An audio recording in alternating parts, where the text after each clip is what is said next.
चलो बच्चों, next lecture है इसका। उम्मीद करता हूं कि आपको पहले का जो टॉपिक है वो क्लियर हुआ होगा कि एक्सेस डिमांड और डेफिशिएंट डिमांड का मतलब क्या होता है। एक्सेस डिमांड कब क्रिएट होती है? जब आपकी प्रोपेंसिटी मतलब इंटेंसिटी टू कंज्यूम बढ़ेगी, जो डिस्पोजेबल इनकम की वजह से बढ़ती है। और प्रोपेंसिटी टू सेविंग्स कम होगी क्योंकि आप पैसा जमा कम कर रहे हो और खर्च ज्यादा कर रहे हो। जब टैक्सेशन कम होंगे फिर डिस्पोजेबल इनकम बढ़ेगी, फिर एग्रीगेट डिमांड पे कंट्रीब्यूट करेगा। फिर सरकार अगर खर्च करेगी तो हमारे जेब में पैसा आएगा, फिर वो हमारी प्रोपेंसिटी टू कंज्यूम को बढ़ाएगा। सही है। उसके बाद में इन्वेस्टमेंट से आपको पता ही है कि जहां रेट ऑफ रिटर्न ज्यादा होगा वहां लोग इन्वेस्टमेंट करेंगे। इन्वेस्टमेंट से भी डिमांड, कैपिटल गुड्स की डिमांड इंक्रीज होती है। इंपोर्ट्स, अगर चीजें सस्ती होंगी देश के बाहर तो हम वहां से सामान खरीदेंगे, वो भी हमारी एग्रीगेट डिमांड्स को बढ़ाता है। उससे हमारे गुड्स की वैल्यू जो है वो गिर जाएगी। सॉरी, है ना, ठीक है, उल्टा बोल दिया मैंने, सॉरी, उस तरफ का बोल दिया। अगर हमारे गुड्स सस्ते होंगे तो एक्सेस ऑफ डिमांड हमारे गुड्स की होगी, बाहर के गुड्स को हम लोग कम खरीदेंगे, उससे हमारा इंपोर्ट कम होगा। और अगर हमारे गुड्स सस्ते होंगे तो डेफिनेटली हमारी एक्सपोर्ट डिमांड बढ़ेगी। सिंपल है, क्लियर है। क्योंकि हमारी करेंसी को हमने सस्ता रखा है। रीजन क्या हो सकता है इसके पीछे? हमारी करेंसी बाकी करेंसी के कंपैरिजन में सस्ती है, हमने उसकी वैल्यू को डिक्रीज करके रखा है, डेप्रिशिएट करके रखा है। जितना पैसा ले लेके हम खर्च करेंगे, डेट फाइनेंसिंग करेंगे, हमारा जो टोटल डेफिसिट है, जो हमारा रेवेन्यू डेफिसिट्स अगर बढ़ते हैं, हम लोगों के अगर प्राइमरी डेफिसिट्स बढ़ते हैं तो वो भी एग्रीगेट डिमांड में कंट्रीब्यूट करते हैं। करते कि नहीं करते? इसी को उल्टा कर देंगे तो आपकी डेफिशिएंट डिमांड का बढ़ जाएगा। क्लियर है? क्लियर, ठीक है। इंपैक्ट भी आपको पता होगा, तीन चीजों में इंपैक्ट पड़ता है। आपके आउटपुट पे इंपैक्ट दिखेगा, आपके एम्प्लॉयमेंट लेवल्स पे इंपैक्ट दिखेगा और आपके प्राइस लेवल्स पे इंपैक्ट दिखेगा। अब आ जाइए बेटा, नेक्स्ट टॉपिक है आपका measures to control excess and deficient demand. बहुत ही आसान टॉपिक है, बहुत ही आसान टॉपिक है। इससे ज्यादा आसान टॉपिक हो ही नहीं सकता। गौर से देखना भैया, बड़ा इंपॉर्टेंट है। लॉजिकली देखना, समझने की कोशिश करना सब। अगर आपको एक्सेस डिमांड को या फिर डेफिशिएंट डिमांड को कंट्रोल करना है तो कैसे होगा? बहुत सिंपल है sir, as simple as that. सबसे पहली पॉलिसी का नाम है गवर्नमेंट की स्पेंडिंग को हमको सबसे पहले देखना होगा, मतलब जी को। यार सिंपल है, अब आपको तो पता है ना ये बात। अगर देश में, बोलो, अगर देश में रिसेशन है या डिफ्लेशन है, जल्दी से बताओ, गवर्नमेंट स्पेंडिंग क्या होगी? बढ़ेगी, क्योंकि आपको एग्रीगेट डिमांड को बढ़ाना पड़ेगा, आपको रोजगार पैदा करना पड़ेगा, लोगों के जेब में पैसा डालना पड़ेगा। अगर देश में इन्फ्लेशन है तो जब inflation is created by consumer, मतलब ऑलरेडी लोगों के पास पैसा है, डिस्पोजेबल इनकम है, तो वहां सरकार अपने खर्चों को कम कर देती है और अपने रेवेन्यू को बढ़ाने की कोशिश करती है टैक्स चार्ज करके। तो सरकार जब खर्च करती है तो अनाउंसमेंट कहां होता है? बजट में। और बजट हमारी किस पॉलिसी का हिस्सा है? फिस्कल पॉलिसी का हिस्सा है, जिसको हम लोग और क्या बोलते हैं? Expenditure policy of government. क्या बोलते हैं? Expenditure policy of government. आपको पता है 1 फरवरी को बजट आता है। गवर्नमेंट एग्रीगेट डिमांड का एक इंपॉर्टेंट कंपोनेंट है, आपको पता है, C+I+G। ठीक है, तो ये क्लियर हो गया आप लोगों को जो बोला मैंने, सरकार की स्पेंडिंग कैसे कंट्रोल करेगी एक्सेस डिमांड को और डेफिशिएंट डिमांड को। ठीक है, यहां पर क्या हो जाता है? Estimated expenditure is more than estimated revenue, पढ़े ना अपन ने। और यहां पर क्या होता है? Estimated revenue is greater than estimated expenditure. अपन पढ़ चुके हैं डेफिसिट बजट और सरप्लस बजट के बारे में। दूसरा कंपोनेंट है जो कंट्रोल करता है एक्सेस और डेफिशिएंट डिमांड को, आपके टैक्स रेट। आपके tax rate, changes in taxation. बहुत इजी है सर। कैसे इजी है? सबसे पहले तो आप लोगों को पता है कि टैक्स एक main source of government revenue है, मेन सोर्स है। आपको ये बात पता है? ये भी फिस्कल पॉलिसी का हिस्सा है। जब बजट आता है तो उसमें टैक्स पॉलिसी को भी अनाउंस किया जाता है। बराबर है कि नहीं? बराबर है। और ये गवर्नमेंट की रेवेन्यू पॉलिसी भी कहा जाती है। सरकार को अगर पैसे कमाने होंगे तो उनके पास में दो ऑप्शंस होते हैं। एक, डायरेक्ट टैक्स को चार्ज किया जाए, इनकम पर, प्रॉपर्टी पर, वेल्थ पर, एसेट्स पर। और एक इनडायरेक्ट टैक्स होता है आपका, जो आप गुड्स एंड सर्विसेज पर चार्ज करने की कोशिश करते हैं, जिसमें for example, one of the best example हमारे पास क्या हो जाता है? जीएसटी। ठीक है, हम लोग पढ़ चुके हैं इन चीजों के बारे में। फिर कस्टम्स होते हैं, इंपोर्ट एक्सपोर्ट ड्यूटी के रूप में जो लगाए जाते हैं। ठीक है, हम उसको टैरिफ भी कह सकते हैं।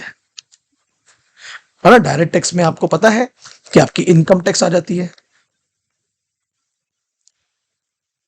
आपकी वेल्थ टैक्स आ जाती है, संपत्ति पर जो आपके घर पे जो टैक्स लगता है, आपने देखा होगा, गोल्ड पर लगता है, फलाना ढमकाना, ये आपने देखा। ये भी कंट्रोल करने का एक तरीका है। तो आप कैसा करेंगे बेटा? जब डेफिशिएंट डिमांड होगी, आपको डिमांड बढ़ानी है ना, तो डेफिशिएंट डिमांड के टाइम ये क्या हो जाएगा? कम। ये दोनों कम हो जाएंगे। जब ये दोनों कम हो जाएंगे तो आपकी क्या बढ़ जाएगी, बोलो, डिस्पोजेबल इनकम। और डिस्पोजेबल इनकम किस चीज को बढ़ाएगी, आपकी एग्रीगेट डिमांड। क्लियर, यहां तक क्लियर। इसी को उल्टा कर दीजिए, अगर एक्सेस डिमांड है तो आपको इनको कंट्रोल करना है, एक्सेस डिमांड को। I am sorry, I am sorry, I am sorry, I am sorry, I am sorry. Excess demand को आपको कंट्रोल करना है, तो एक्सेस डिमांड के टाइम पे क्या हो जाएंगे, ये दोनों बढ़ जाएंगे। और जब ये दोनों बढ़ेंगे तो आपकी डिस्पोजेबल इनकम कम हो जाएगी, जिससे आपकी एग्रीगेट डिमांड भी कंट्रोल में आ जाएगी। ऐसा याद रखना इस बात को। तीसरा तरीका क्या होता है कि ये दोनों तो फिस्कल पॉलिसी के हिस्से हो गए। Fiscal policy is also known as financial year policy. 1 फरवरी को जो बजट आता है, it is also known as budgetary policy. लिख लेना आप इसको, it is also known as budgetary policy.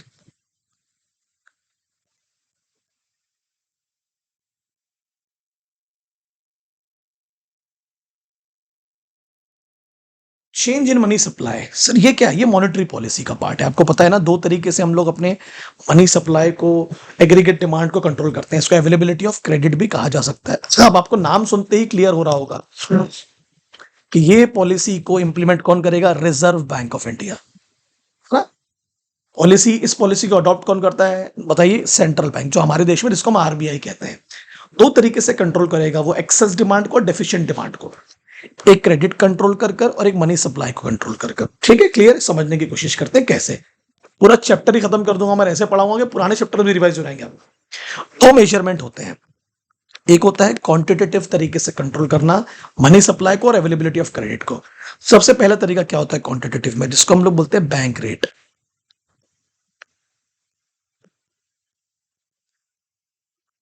Bank rate में बहुत सिंपल है यार दोस्त, बहुत सिंपल है।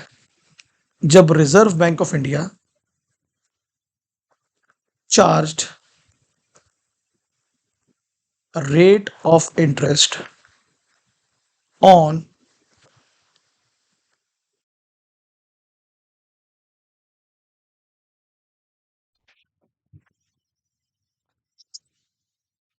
by rediscounting bill of exchange। आपको पता है ना ये बात कि कमर्शियल बैंक्स का एक बहुत बड़ा सोर्स ऑफ रेवेन्यू होता है डिस्काउंटिंग बिल ऑफ एक्सचेंज। जो समय से पहले पैसे लगते हैं पेई को, तो बैंक उस पर डिस्काउंट काट के पैसे कमाता है। और कमर्शियल बैंक को जब पैसे लगेंगे तो आरबीआई के पास जाएगा, तो आरबीआई भी तो उससे कुछ डिस्काउंट काटेगा ना। तो फॉर एग्जाम्पल, अगर आरबीआई ने, एग्जांपल दे रहा हूं, अगर 5% डिस्काउंट काटा, तो commercial bank definitely, commercial bank का ये तो एक्सपेंस हो गया ना, तो commercial bank definitely more than 5 रखेगा कि मुझे कुछ तो, मैं भी तो कुछ कमाऊं। तो बड़ा इजी है ये। तो ये जो रेट है, ये जो रीडिस्काउंटिंग रेट है, इसी को हम लोग क्या बोलते हैं, बैंक रेट। बैंकों पे लगने वाला रेट। सही है। अब इसको देखो कैसे होगा। जब देश में एक्सेस डिमांड होगी तो बताइए ये बैंक रेट क्या हो जाएगा, सर बढ़ जाएगा। ठीक है, तो आपका जो, ध्यान देना, आपकी जो क्रेडिट क्रेडिट अवेलेबिलिटी है वो भी क्या हो जाएगी, कम हो जाएगी। क्योंकि आप कम लोन लोगे ना, कम पैसा लोगे वहां से जाके, कम बिल को डिस्काउंट करोगे, महंगा हो गया ना, उससे आपकी एग्रीगेट डिमांड भी क्या हो जाएगी, कंट्रोल। इसको उल्टा कर दो, जब डेफिशिएंट डिमांड होगी तो हम चाहेंगे लोगों के पास ज्यादा पैसा जाए, लोग ज्यादा उसको खर्च करें कंज्यूमर गुड्स और कैपिटल गुड्स में। तो वहीं पर जो बैंक रेट है, मतलब प्री डिस्काउंटिंग रेट, वो सस्ता हो जाएगा। उससे जो क्रेडिट की अवेलेबिलिटी है, बोलो बेटा, वो बढ़ जाएगी। और उससे एग्रीगेट डिमांड जो है वो भी बढ़ने की कोशिश की जाएगी। सही है, यहां तक समझा आपको। ये एक तरीका हुआ बैंक रेट। ठीक है, रीडिस्काउंटिंग बिल ऑफ एक्सचेंज। दूसरा तरीका क्या है, सर बहुत सारे तरीके हैं, दूसरे पे आ जाते हैं फटाफट। ये हमने पहला खत्म कर दिया, क्वांटिटेटिव। पूरा एक चैप्टर रिवाइज करवा रहा हूं मैं, ये चैप्टर तो खत्म हो ही जाएगा, साथ साथ में पुराने चैप्टर भी रिवाइज हो जाएंगे। आ जाइए रेपो रेट पे। रेपो रेट का मतलब होता है रीपर्चेज रेट। सुन पूरी बात, ये बड़ा इंपॉर्टेंट है। रेपो रेट चार्ज करता है, क्लियर हो रहा होगा आपको, चार्ज बाय आरबीआई, जिसको हम सेंट्रल बैंक कहेंगे, on commercial banks.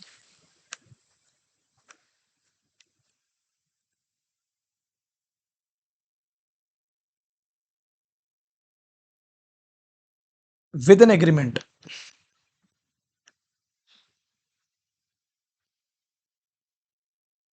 With an agreement on short term loans.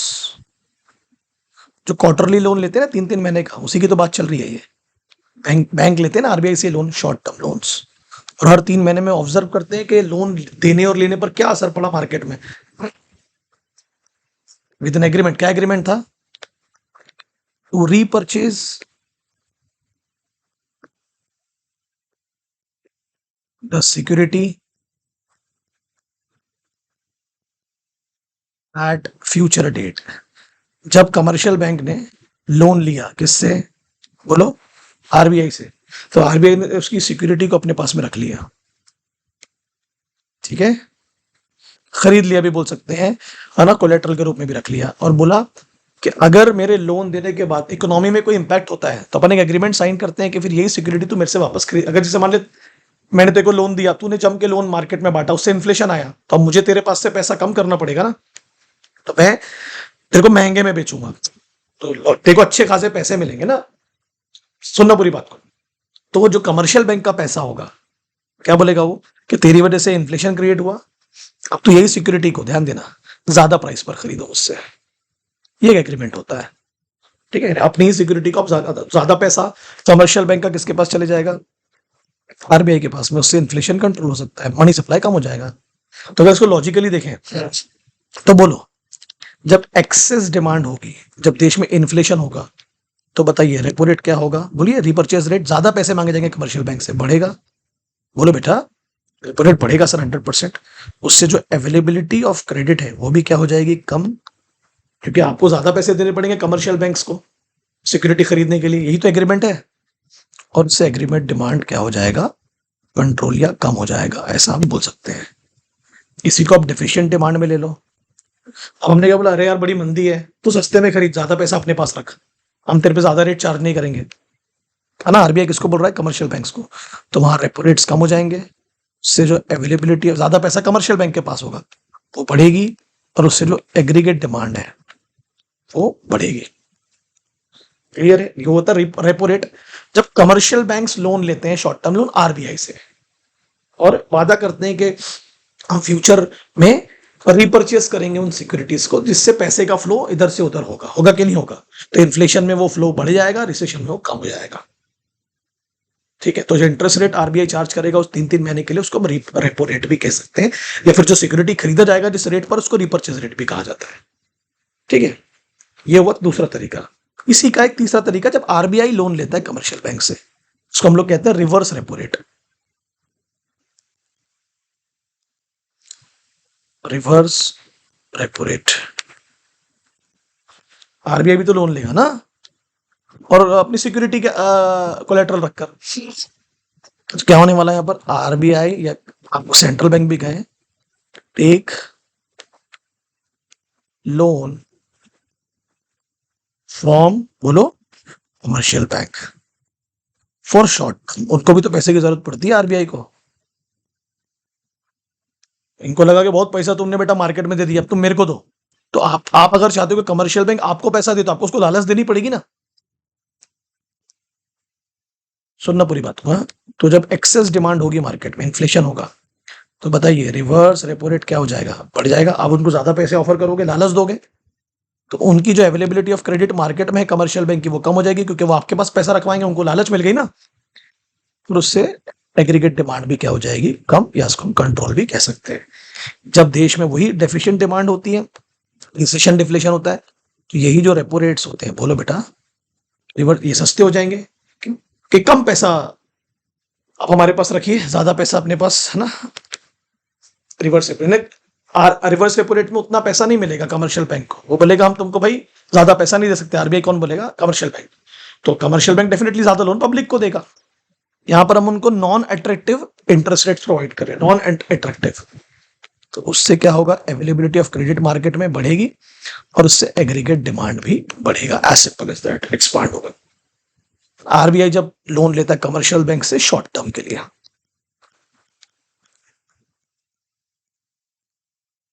ठीक है, यहां पर वो अपनी सिक्योरिटी को उनके पास में रीपरचेस करेगी फ्यूचर रेट पर, तो इन्फ्लेशन में वही रेट बढ़ जाएगा, ज्यादा पैसे। अब मुझे बताओ, अब आप आरबीआई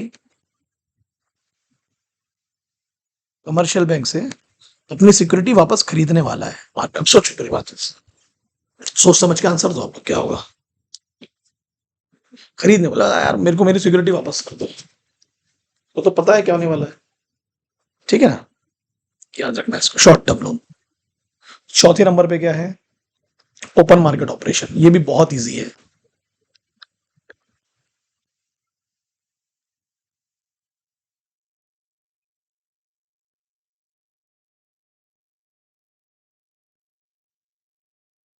तो मैंने डायग्राम बना के रखा हूं बच्चों, बट फिर भी मैं यहाँ पर आपको दिखाने की कोशिश करता हूँ। मेरे पास में ये सब डायग्राम बने हुए हैं, फिर मैं आपको दिखाने की कोशिश करता हूँ। एक सेकंड रुक जाओ, कि आप लोगों का टाइम भी बचे और थोड़ा सा आपका रिवीजन भी हो जाए अच्छे से। ठीक है, कहाँ गया मेरा, एक सेकंड रुक जाना जरा, 2 मिनट दीजिए मुझे, एक सेकंड। ये आ गया मेरा चैप्टर, और इसमें मैंने सब कुछ बना के रखा है। ये 2 मिनट देंगे मुझे, एक सेकंड, ये आ गया। तो आप लोग भी लिखना चालू करें। Open market operation, open market operation कहाँ गया, कहाँ गया, कहाँ गया, ये हो गया। ये लिखे आप लोग। ओपन मार्केट ऑपरेशन में क्या होगा, जो आरबीआई होता है वो through banks and financial institutions, मैंने पूरा वो कर दिया हूँ, सीक्वेंस बना दिया बेटा, सेल करता है सिक्योरिटीज को, जैसे कि बॉन्ड्स हो गए, शेयर्स हो गए, डिबेंचर्स हो गए, म्यूचुअल फंड्स हो गए, है ना। किसको बेचता है, जनरल पब्लिक को। अब जनरल पब्लिक के पास जो पैसा है, डेफिनेटली अगर वो ये सब खरीदेंगे तो वो पैसा किसके पास आएगा, बोलो, आरबीआई के पास आएगा। पब्लिक के पास से पैसा कम हो जाएगा। तो ऐसा वो कब करता है आरबीआई, इन्फ्लेशन में, कि लोगों का पैसा मेरे पास आ जाए, तो लोगों के पास से जब पैसा कम हो जाएगा तो इन्फ्लेशन कंट्रोल हो जाएगा, और मैं उनको अच्छा खासा रेट ऑफ इंटरेस्ट दूं, जो मार्केट में मिल रहा है उससे ज्यादा दूं, और रिसेशन में वही कम हो जाएगा। रिसेशन में क्या बोल रहा है कि हम रेट ऑफ इंटरेस्ट कम करेंगे तो तुम अपना पैसा अपने पास रखो। क्लियर है, ये लिख लो आप लोग, ओपन मार्केट ऑपरेशन। किसी को तो लॉजिक पे जाए, तो डेफिशिएंट डिमांड में, बोलो, डेफिशिएंट डिमांड में जो रेट ऑफ इंटरेस्ट है ओपन मार्केट का, वो क्या हो जाएगा बताइए, कम, कि आप अपना पैसा अपने पास रखें और उसे खर्च करें। और वही एक्सेस डिमांड में यही rate of interest share debentures bonds पे क्या हो जाएगा, बढ़ जाएगा, कि तुम्हारा पैसा हमारे पास हो। ठीक है, क्लियर है। यहां पर आप एग्रीगेट डिमांड को बढ़ाना चाहते हो, इसलिए अपना पैसा अपने पास रखो, और यहां आप एग्रीगेट डिमांड को कंट्रोल करना चाहते हो। सही है, ये लिख लीजिए, प्लीज लिख लीजिएगा। ओपन मार्केट ऑपरेशन, इसे ओपन मार्केट इसलिए कहा जाता है क्योंकि बैंक्स और फाइनेंशियल इंस्टीट्यूशन के थ्रू होता है। अगर ये रेगुलेटेड मार्केट होता है तो स्टॉक एक्सचेंज के थ्रू होता है। ठीक है, ये चौथा हो गया, भूलना मत रे भैया। अब आजा, और ये पैसा आरबीआई को क्यों चाहिए, बजट एलोकेशंस, खर्च करना है ना उनको, बजट की जरूरत है। फिर एक और है सीआरआर, जिसको हम लीगल रिजर्व रेशो भी कहते हैं। बहुत ध्यान से पढ़ना भाई, कुछ छोड़ना नहीं है, मजा नहीं आएगा नहीं तो। सीआरआर देखो क्या लिखा है, कैश रिजर्व रेशो, इसका नाम, और नाम है इसका लीगल रिजर्व रिक्वायरमेंट। क्या नाम है, लीगल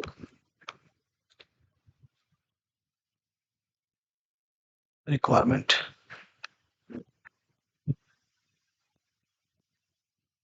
इसमें क्या होगा कि हर कमर्शियल बैंक को एक सर्टेन पोर्शन, एक सर्टेन पोर्शन अपने टाइम एंड डिमांड डिपॉजिट्स का, what is time and demand deposits, FD, RD और करंट और सेविंग अकाउंट, आरबीआई के पास रखना पड़ता है। 3 से लेके 15% तक का एक रेशियो होता है उसका, के पास जो कैश है ना, टाइम और डिपॉजिट कर उसका।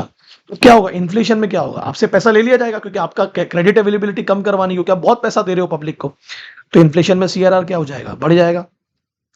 यानी बोलो, आपसे कैश ज्यादा लिया जाएगा आपको अट्रैक्टिव रेट ऑफ इंटरेस्ट देकर। क्लियर है कि नहीं क्लियर है। उससे मार्केट में अवेलेबिलिटी ऑफ क्रेडिट क्या हो जाएगी, कम, जिससे आपकी एग्रीगेट डिमांड भी क्या हो जाएगी, कंट्रोल्ड या कम। इन्फ्लेशन, रिसेशन में सस्ता किया जाएगा उसको, कि भैया हम हमारे पास मत रखो ज्यादा कैश, हम वैसे भी तुमको कम इंटरेस्ट रेट देंगे। इसे भी कुछ 4.5-5% चल रहा है, मतलब आरबीआई चाहता है तो अपना पैसा अपने पास रख, मेरे को मत दे, मार्केट में डाल। अब बोलो, इससे अवेलेबिलिटी ऑफ क्रेडिट बढ़ जाएगी, जिससे बोलिए एग्रीगेट डिमांड भी बढ़ेगी, खर्च करेंगे ना लोग पैसा लेके। तो ये इसका भी स्क्रीनशॉट ले लें आप लोग, और लिख लें, तुरंत तुरंत लिख लें, ये सब काम आएगा। इस तरीके से लिखोगे ना एग्जाम में, सीबीएसई वालों, तो तुमको अंदाजा नहीं है तो वो कितना अच्छा इंप्रेशन पड़ेगा, क्योंकि लगेगा यार बच्चे को पता है वो लॉजिक क्या है। तो 3% से लेके 15% तक का मैक्सिमम, है ना, एक पोर्शन है आपको टाइम एंड डिपॉजिट का रखना पड़ता है। किसके पास में, आरबीआई के पास में। कैश रिजर्व रेशियो, ठीक है। और जब कैश से बात नहीं बनती है, ऐसा लगता है साला कैश ले लिए फिर भी साला इन लोग लोन दे रहे हैं, तो वो आपकी जो लिक्विड एसेट्स होती है, शेयर्स, समझ में आ रहा है? आपकी जो लिक्विड एसेट्स होती है ना वो भी ले ली जाती हैं, डिबेंचर्स, सॉरी, गोल्ड, शेयर्स, ये सब भी ले लिया जाएगा आपसे। ठीक है, ये होता है, ये भी लिख लेंगे आप SLR।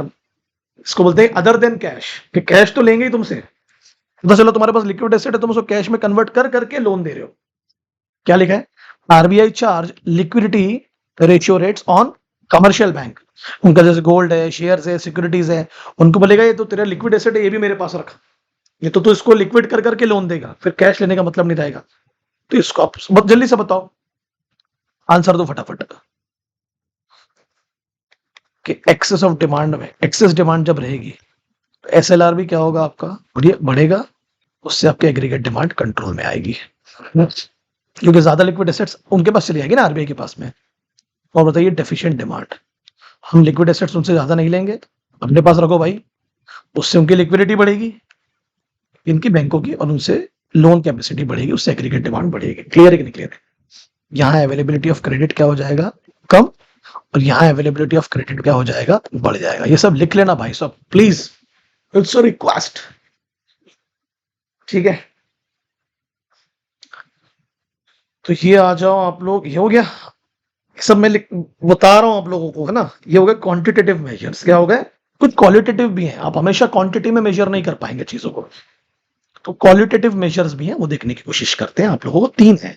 पहला है मार्जिनल और एडिशनल रिक्वायरमेंट। क्या बोला मैंने? Marginal, additional requirement. क्या होता है जब कोई भी बैंक लोन देता है तो आपको पता है वो कोलेट्रल मांगता है। कोलेट्रल मतलब सिक्योरिटी, कि मेरे पास कुछ तो गिरवी रखो भाई। ठीक है, अब जल्दी से बताओ, अगर एक्सेस डिमांड होगी मार्केट में, बहुत पैसा खर्च कर रहे हैं लोग, तो वो लोन की जो जो रिक्वायरमेंट है, जो कोलेट्रल की रिक्वायरमेंट है, वो क्या हो जाएगी, बढ़ जाएगी। कि बेटा जब ज्यादा सिक्योरिटी रखोगे तभी लोन मिलेगा, तो फिर हर आदमी तो नहीं दे सकता ना, वहां फिर इन्फ्लेशन कंट्रोल होगा, लोग पैसा लेना कम कर देंगे, है ना। यहाँ पर क्या हो जाएगा आपका, एग्रीगेट डिमांड कंट्रोल में आ जाएगी। और रिसेशन में हम चाहेंगे मैक्सिमम लोग लोन लें, तो जो रिक्वायरमेंट ऑफ सिक्योरिटी है उसको हम क्या कर देंगे, कम कर देंगे, एफिशिएंट डिमांड। इससे आपकी एग्रीगेट डिमांड क्या हो जाएगी, बढ़ जाएगी, क्रेडिट अवेलेबल रहेगा। लिखा ना, जैसे 50,000 के गोल्ड पर फॉर एग्जाम्पल 20% अपने मार्जिन रखा, क्लियर है कि नहीं क्लियर है? तो मतलब 40,000 का लोन मिल जाएगा, 10,000 रुपए आपके क्या हो जाते हैं, कोलेट्रल के रूप में ले लिएगा एक्स्ट्रा एडिशनल। और 50,000 पे आपको 50% का कोलेट्रल है, तो सिर्फ 25,000 का लोन मिलेगा। तो ये एक्सेस डिमांड वाले का एग्जाम्पल हो गया, और ये डेफिशिएंट डिमांड वाले का। यहाँ अवेलेबिलिटी ऑफ क्रेडिट बढ़ेगी, क्योंकि हर किसी के बस का नहीं होता ना कोलेट्रल जमा करना, यहाँ पर होगी। कुछ भी छोड़ेंगे नहीं, ये पूरे नोट्स तैयार हो गए, अपने रिविजन्स हो जाएगा। तीसरा तरीका क्या है, मॉरल सुएजन। कभी कभी आरबीआई को ऐसा लगता है कि हमेशा क्वांटिटेटिव मेजर्स ना यूज करते हुए कभी कभी आपको देश के हित में कुछ अपील करनी पड़ती है, रिक्वेस्ट करनी पड़ती है कमर्शियल बैंक्स को, उनके जो फाउंडर्स हैं, जो मैनेजर्स हैं, जो पॉलिसी मेकर्स हैं, तो सम टाइम वो अपील करते हैं, रिक्वेस्ट करते हैं कमर्शियल बैंक को कि प्लीज जो आरबीआई की पॉलिसी है उसको कंप्लाइड करें हम नेशनल इंटरेस्ट के लिए, भले आप उस पॉलिसी से इत्तेफाक रखें या ना रखें, या उससे आपकी प्रॉफिटेबिलिटी पर फर्क पड़े। क्योंकि वो demonetisation was one of the example, RBI ने बनाया था, कमर्शियल बैंक उसको झेल रहे थे, क्योंकि उनको लगा देश के हित के लिए बेटर है, तो उन्होंने कमर्शियल बैंक को बोला कि प्लीज आप फॉलो करो। तो कभी कभी ऐसा करना पड़ता है, मॉरली अपील की जाती है। तो ये भी लिख लेंगे आप लोग, कंप्लाइड मतलब फॉलो करना, मानना नेशनल इंटरेस्ट के लिए, for the sake of national interest, SAK। ये हो गए कंट्रोल, ये सब लिख लेना भाई, स्टॉप करके लिख लेना। तो ये सब अपन ने कवर कर लिया भाई साहब, कुछ भी नहीं छोड़ा अपन ने। ठीक है, ओपन मार्केट ऑपरेशन भी हो गया, हुआ कि नहीं हुआ? 5वां अपन ने लीगल रिजर्व रिक्वायरमेंट भी पढ़ ली है।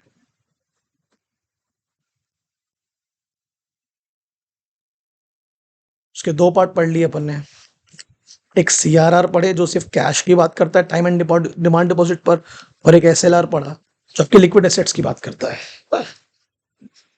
फिर हम लोगों ने क्वालिटेटिव में भी 3 मेजर पढ़े, कौन कौन से बोलो। सबसे पहला क्या पढ़ा हमने, मार्जिनल रिक्वायरमेंट, जिसको हम कोलेटरल रिक्वायरमेंट भी कहते हैं ना, जो सिक्योरिटी गिरवी मांगी जाती है लोन के टाइम पे। फिर हम लोगों ने पढ़े, बड़ा important, selective credit control, credit rationing भी कहते हैं इसको, और फिर हम लोग ने पढ़े मॉरल सुएजन, मॉरल इन्फ्लुएंस करना, इवन वो इंटरेस्टेड हो या नहीं। Selective credit control, selective loan दो। देखो दिखाता हूं मैं, जबरदस्ती के लोन दोगे तो इन्फ्लेशन होता है, जबरदस्ती का खर्चा होता है। देखो दिखाता हूं मैं, वो भी लिख लेना। इससे आपके 2 चैप्टर कवर हुए हैं, ध्यान रखना। एक तो पूरा यूनिट ही खत्म हो गया, ये खत्म हो गया, ये यूनिट अपन निपटा दिया। देखो क्रेडिट रेशनिंग, काट छाट। आरबीआई बोलेगा भाई, कमर्शियल बैंक को बोलेगा, अबे सुन भाई तू बहुत अनप्रोडक्टिव लोन दे रहा है, शादियों के लिए, त्योहारों के लिए, मिलता नहीं है फिर पैसा वापस, फिर एनपीए क्रिएट होता है। I am not able to recover loan, non performing assets होती हैं। तो मैं तुम पे रैशनिंग करता हूँ, काट छाट लगाता हूँ, तुम्हारी डिस्काउंटिंग फैसिलिटी तुमसे ले लूंगा मैं, जो कमाने का तरीका डिस्काउंट कर। सिर्फ प्रोडक्टिव लोन दो, सिलेक्टिव क्रेडिट कंट्रोल होना। हर किसी को लोन देने की जरूरत नहीं है जब इन्फ्लेशन हो देश में, है ना। और रिसेशन होगा तो फिर आप कोशिश करें कि मैक्सिमम लोन प्रोवाइड करें, मगर यहाँ पर क्वांटिटेटिव नहीं है, क्वालिटेटिव पॉलिसीज है। ये भी लिख लेंगे आप लोग। अनप्रोडक्टिव लोन नहीं देना, मैरिज के लिए, फेस्टिवल्स के लिए, एक्सपेंसेस, घूमने फिरने के लिए लोन दे रहे हो, है ना।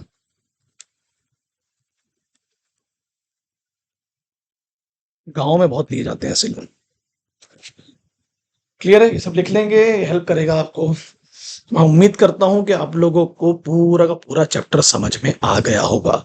ये पूरा खत्म कर दिया भाई अपन ने, पूरा यूनिट 3 अपन ने फिनिश कर दिया। और इसमें एक चैप्टर और रिवाइज हो गया अपना, आपको याद होगा, मनी एंड बैंकिंग वाला।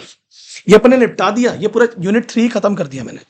जब आपको इसको रीड आउट करोगे ना आप अपनी बुक से, टेक्स्ट बुक से, अपनी ऑथर बुक से, तो आपको पूरा चैप्टर समझ में आ जाएगा, मैं गारंटी दे रहा हूं आप लोगों को। और मगर पढ़ना आप इसी से, उससे तो पढ़ोगे बुक से, बट उसके इससे रिवाइज करना पूरा पूरा आ जाएगा। तो मुझे याद से बताना भाई, नीचे कमेंट में लाइक करना अगर अच्छा लगेगा, समझ में आया, कमेंट में कि समझा कि नहीं समझा, प्लीज। ओके बच्चों, चलो बाय, टाटा।